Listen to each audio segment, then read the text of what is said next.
दोस्तों नमस्कार। दोस्तों मैं विमल शाही आप सभी लोगों का अपने चैनल में स्वागत करता हूं और उम्मीद करता हूं कि आप लोग सब स्वस्थ होंगे, मस्त होंगे। दोस्तों आप सभी लोग से निवेदन रहेगा, सभी राष्ट्रवादियों से और सनातनियों से निवेदन रहेगा कि आप लोग मेरे चैनल को सब्सक्राइब कर लीजिए। Thank you. तो दोस्तों आइए स्टार्ट करते हैं। आज हम लोग डिस्कशन करने वाले हैं हरियाणा चुनाव की। जी हाँ दोस्तों, जब से हरियाणा में चुनाव का मतलब कि दौर आया है, जैसे जैसे समय नज़दीक आ रहा है, 5 अक्टूबर को हरियाणा में चुनाव होना है और जैसे जैसे समय नज़दीक आ रहा है सभी पार्टियां अपने तरफ से रणनीति बना रही हैं। चाहे वो कांग्रेस हो, चाहे वो आम आदमी पार्टी हो, चाहे वो बीजेपी हो, चाहे वो जेजेपी हो, चाहे वो समाजवादी पार्टी हो, चाहे वो बहुजन समाजवादी पार्टी हो, चाहे इंडियन नेशनल लोकदल हो। तो ये सभी सारी पार्टियां अपने अपने स्तर से रणनीति बना रही है। अभी हमने कुछ दिन पहले वीडियो एक बनाया था, उसमें बताया था कि किस तरह आम आदमी पार्टी और कांग्रेस पार्टी में गठबंधन की संभावना बन रही है। अभी तक कुछ ग्राउंड लेवल पर सब्सटेंशियल कुछ हुआ नहीं है, बस बातें चल रही हैं और सब जानते हैं कि उनका नेता, आम आदमी पार्टी का नेता जेल में है, तो क्या होता हो तो भगवान ही मालिक है। चलिए आज हम उनकी बात नहीं करने वाले हैं, आज हम बात करने वाले हैं बीजेपी का। जी हाँ दोस्तों, बीजेपी वैसे तो कहा जाता है बहुत अनुशासन वाली पार्टी है, उनके जो कार्यकर्ता हैं अनुशासन में रहते हैं, लेकिन कभी कभी ऐसा लगता है कि बीजेपी के लोग स्वार्थ में इतने घिर जाते हैं कि उन्हें स्टेट का या देश का जो लॉन्ग टर्म गोल है जिसके लेकर वो चलते हैं वो समझ नहीं पाते हैं। और अभी कुछ दिन पहले, 2 दिन पहले ही बीजेपी ने अपनी पहली लिस्ट जारी की है। जी हाँ दोस्तों, 90 विधानसभा वाले इलेक्शन में 67 कैंडिडेट का लिस्ट जारी कर दिया है। अब जाहिर है कि कार्यकर्ता हजारों हैं, लाखों हैं। अब टिकट तो सिर्फ 90 आदमी को ही मिलेगा, ये बात तो सब लोगों को समझ में आना चाहिए, चाहे वो कितना भी कोई तुर्रम खा क्यों ना हो, उसको ये चीज़ समझ में आनी चाहिए को। और दूसरी बात यह है कि हर आदमी सोचता है कि वो टिकट का प्रबल दावेदार है, उसे लगता है कि उससे ज़्यादा पॉपुलर और उससे ज़्यादा काबिल इस प्रदेश में, इस विधानसभा में कोई है ही नहीं। तो जैसा कि होता आया है अमूमन ये जो कारनामे, ये जो काम होता है वो हर एक पार्टी में चुनाव के समय होता ही होता है। आप एक आदमी को, एक विधानसभा से एक आदमी को टिकट देते हैं, उस विधानसभा में बहुत सारे ऐसे पॉपुलर चेहरे होते हैं जिन्हें लगता है कि वो चुनाव जीत सकते हैं, लेकिन उन्हें टिकट मिलता नहीं है। तो देखिए अल्टीमेट गोल क्या होता है सभी लोगों का, चाहे वो कोई भी कितना नंबर 1 वाले हो, एक विधानसभा क्षेत्र में नंबर 1, नंबर 2, नंबर 3, नंबर 4 इस तरह की कैंडिडेट्स होते हैं। तो सबका गोल होता है कि विधानसभा का भलाई का काम। सबसे अगर आप पूछिएगा तो सबका यही कहना है कि जी हम तो विधानसभा की भलाई का काम करना चाहते हैं, लोगों का भला करना चाहते हैं। लेकिन अगर पार्टी किसी कैंडिडेट का नाम तय कर दे तब लोगों में नाराजगी आ जाती है। क्यों? आप लोगों की भलाई करना चाहते तो आपको ऐसा क्यों लगता है कि सिर्फ आप ही लोग की भलाई कर पाएंगे? जिस कैंडिडेट का नाम चुना गया है, आखिरकार अगर जो मेन सेंटर पे जो जो इलेक्शन वाले कैंडिडेट की लिस्ट देखते हैं, उन्होंने भी तो लोगों से पूछा होगा, उन्होंने भी तो कुछ इंटरनल सर्वे करवाए होंगे कि इस विधानसभा में किसको टिकट दिया जाए।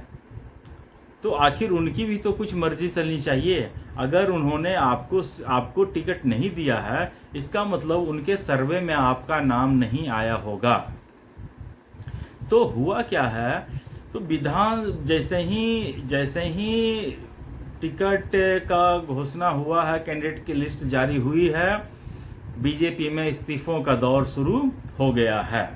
धड़ाधड़ पार्टी से लोग इस्तीफा दे रहे हैं। अब ये क्या कर सकते हैं, कुछ लोग ये हैं उनके पास से 20,000 25,000 वोट होते हैं, वो अगर पार्टी उन्हें नहीं मनाती है तो ये हो सकते हैं कि वो आने वाले विधानसभा चुनाव में उनके पार्टी के जो कैंडिडेट्स हैं उनको नुकसान पहुंचा सकते हैं। दूसरा, कितना नुकसान पहुंचाता है, दूसरे कैंडिडेट कितने नुकसान पहुंचाते हैं, ये तो बात की बात है। कभी कभी भीतर घात इतना ज़बरदस्त हो जाता है कि पार्टी उससे उभर नहीं पाती है।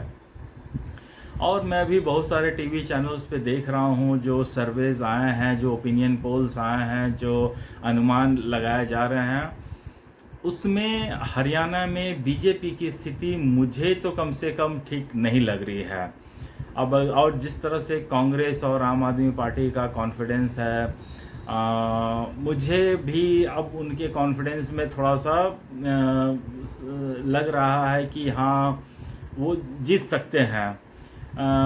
10 साल का एंटी इनकम्बेंसी होता है, बहुत बड़ा इनकम्बेंसी होता है। और जिस तरह किसानों की नाराज़गी है बीजेपी से, हालांकि बीजेपी ने जो किसान विरोधी, जिसे कहते हैं कि वो बिल किसान विरोधी थे, उससे उस बिल को वापस ले लिया।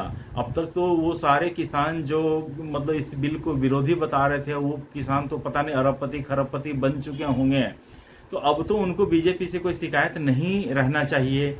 रही बात की प्लेयर्स से उनसे नाराज़ हैं, तो 1-2 प्लेयर्स नाराज़ हैं बीजेपी से, बाकी सारे प्लेयर्स तो बीजेपी से खुश हैं। बाकी लोगों में जिस तरह बीजेपी का चरित्र रहा है, बीजेपी अपने चरित्र के अनुसार काम नहीं कर रहे हैं।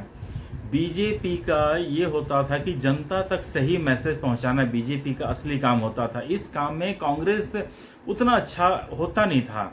लेकिन अभी मैं कुछ समय से देख रहा हूं कि जितना अच्छा से मैसेज कांग्रेस अपने जनता तक पहुंचा पा रही है, बीजेपी उतना अच्छा से पहुंचा नहीं पा रही है। तो शायद बीजेपी का कम्युनिकेशन में, मीडिया सेल में, डिजिटल मीडिया प्लेटफॉर्म पे जो प्रेजेंस होना चाहिए वो नहीं हो पा रहा है। और वहीं कांग्रेस का देखिए या आम आदमी पार्टी का देखिए, वो जैसे भी कर रहे हैं वो कर रहे हैं। लेकिन आप अगर ट्विटर खोल के देखिएगा, आप जिन लोगों को फॉलो नहीं भी करते हैं उनका मैसेज आपको सामने दिखेगा। तो जब हमें दिखता है उनका मैसेज, तो आम आदमी को तो, या कोई जनरल पब्लिक होगा, उनको भी दिखता होगा। तो इसका मतलब जो उनकी जो आईटी टीम है, सोशल मीडिया की टीम है या डिजिटल टीम है, वो अच्छा से काम कर रही हैं। बीजेपी की टीम मुझे लग रहा है कि अभी सही काम नहीं कर रही है, जिस तरह के काम होने चाहिए नहीं कर पा रहे हैं। बीजेपी ने जो कैंडिडेट लिस्ट जारी किया है, उसमें मुझे हरियाणा के बारे में उतना ज़्यादा पता नहीं है, कौन कैंडिडेट अच्छा है कौन कैंडिडेट नहीं अच्छा है। मैं सिर्फ हरियाणा में एक कैंडिडेट को जानता हूं, अनिल विज।